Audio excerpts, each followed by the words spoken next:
Co-op shooter fans have been eating good these past few years with titles big and small, from Gunfire Reborn and Deep Rock Galactic all the way to the big names like Helldivers 2 and even Borderlands 4, which is, that's okay. One would think at this point that the room for new competitors is limited, and that new challengers entering the co-op shooter fray would be met with comparisons to bigger names that would eventually drag it into the depths of forgotten games. And that's where we start with Mycopunk, the newest kid on the co-op block and one that wears its inspirations proudly, combining Deep Rock's level selection and rotating missions, Helldivers' big open maps, and even a bit of Risk of Rain, with some missions escalating in difficulty as the clock ticks. But for every familiarity, Mycopunk has a twist. Things that aren't apparently obvious when looking at the box, but ones that come to light as your playtime climbs higher and higher. After 40 hours, I feel confident in saying that Mycopunk deserves a spot among the big-name co-op shooters, and in many ways has learned from its peers' mistakes to create a game that feels almost impossible to put down at times.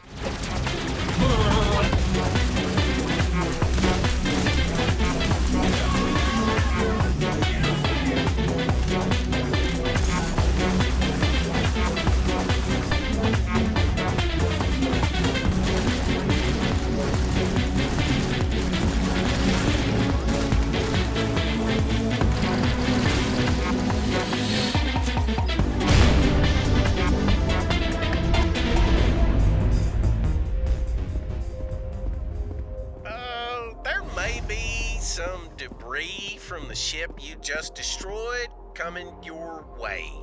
I suggest you get out of there as soon as possible.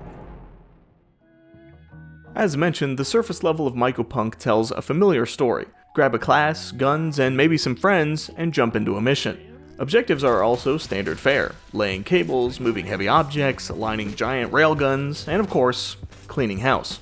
But it's the small changes that make these objectives stand out. Laying cables in Deep Rock has you carefully placing supports, then constructing the pipe. In Mycopunk, you chuck the support nodes as far as you can and they just connect automatically. Moving heavy objects in Deep Rock is also a slow business, and working together is critical to moving things efficiently. In Mycopunk, you just roll the heavy objects down a hill and hold on for dear life. This isn't a knock on Deep Rock, I love Deep Rock, but it highlights where the differences begin between the two games. There's another cable! Can we melt something with this, Yuko, or what? Climb. Up. I feel like Harry Potter. Moving this thing. Yo, can you help? Oh, I got it. Never mind, I don't need it. Dude, I like that ball did not want to go over the Come on, you little rascal. Similarly, Helldivers creates a sense of being in a war zone with its wide open maps and constant hellfire, whereas in Mycopunk, those same open concept maps serve more as a playground for the movement abilities.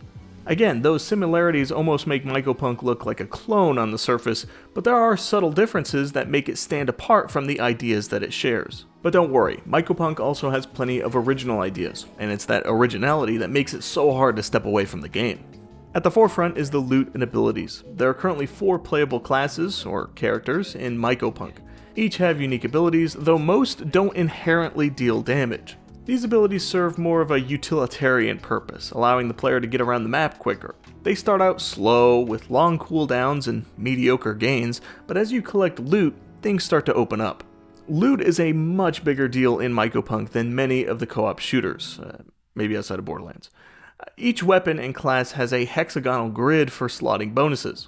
Some more impactful power-ups will take up more slots, or in some cases have counterintuitive shapes that limit what you can fit around it. It's a puzzle to be solved, trying to fit all these upgrades that you want into the grid, but it's extremely satisfying to finally find a spot for that last upgrade you want. The upgrades themselves are exciting to get, and some of them change the functionality of weapons drastically. The gunship cannon can fire projectiles that spin around you and catch enemies on fire, turning you into a Beyblade of destruction. On the flip side, it can be specialized to fire homing projectiles that no longer explode, but now deal massive, concentrated damage. Take an electric SMG and make it fire a barrage of missiles with each burst. The revolver can dump a 30-round cylinder in just a couple of seconds, don't ask how.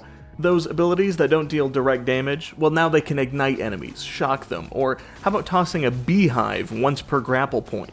The bees are insanely powerful in this game. Again, don't ask why. There are so many upgrades to collect for each and every piece of equipment and class, and each offers something compelling. Not to mention, many upgrades interact with each other, which just begs you to try out different layouts to see what interesting things you can come up with. The dynamic nature of the upgrades is then further enhanced by the enemies, which share a similar hodgepodge quality.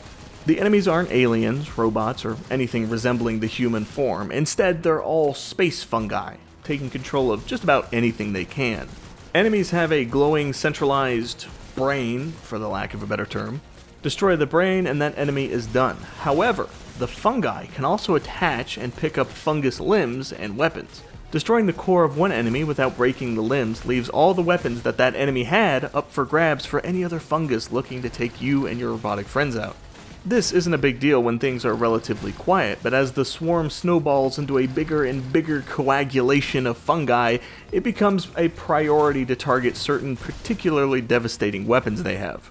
It creates an interesting dynamic where, yes, defeating the enemy's core is important, but destroying certain weapons they have is vital. I should have brought the bee cannon! While this creates a case where no two enemies are alike, it does serve as clutter on the screen. If we're judging off the box again, Mycopunk screenshots often look like one of those images where you can't quite name a single object in them. This does translate into the game for the first few hours of play. It can be difficult to distinguish enemies when starting out, and it took a few hours of playtime before I got the hang of identifying objects and enemies during gameplay. Overall, it's a small nitpick, but it is a learning curve players will have to overcome regardless. The cherry on top for Mycopunk is its personality. There is far more world building here than expected, between the radio having over 7 hours of recorded playtime to posters, propaganda, and Roachard. Oh boy, Roachard. Got the data. Holy shit, you guys. There's over 50 bodies in this one random spot. Should we tell somebody, you think, or... No. Roachard is your mission control, and he is perfect, and he must be protected at all costs. He's likely to remind you of Scooter from the Borderlands series, but Southern accented smartmouth isn't terribly exclusive. And remember, Scooter is dead in Borderlands. We haven't had any Scooter since he died in Tales from the Borderlands in 2014. We've been Scooterless for 11 years now, and Roachard fills that void. Oh, that doesn't look so bad. Oh, now get ready for me. Oh, man! I see why you guys do this so much.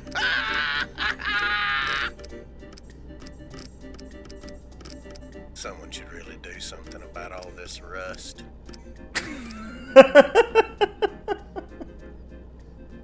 That was two very different emotions from Roachard. He is genuinely funny. He doesn't come off as trying too hard or half-baked. He's a fantastic addition. Between Roachard and the other various world-building bits here and there, Mycopunk has a surprising amount of story to this universe. More than one would expect, more than necessary, and frankly, better than it has any right to be. What? Mycopunk is a solid addition to the co-op shooter space, and it's one of the best I've laid hands on, period. Between its humor, fun movement, dynamic enemies, and exciting loot, each mission leaves me with that just one more feeling.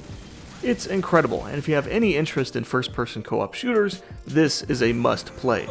It is in early access, but there's more than enough content here for the price tag. Any bugs the team and I have encountered have also been squashed within a week, leaving this game cheap, fun, and incredibly polished. I've had an amazing time tearing up the fungal monstrosities in Mycopunk, and I can't wait for the future of this funky shooter.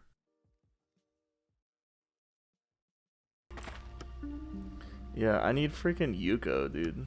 Like, really bad. You know how... Dude, just make a guess as to how much Yuko I have. 20. No.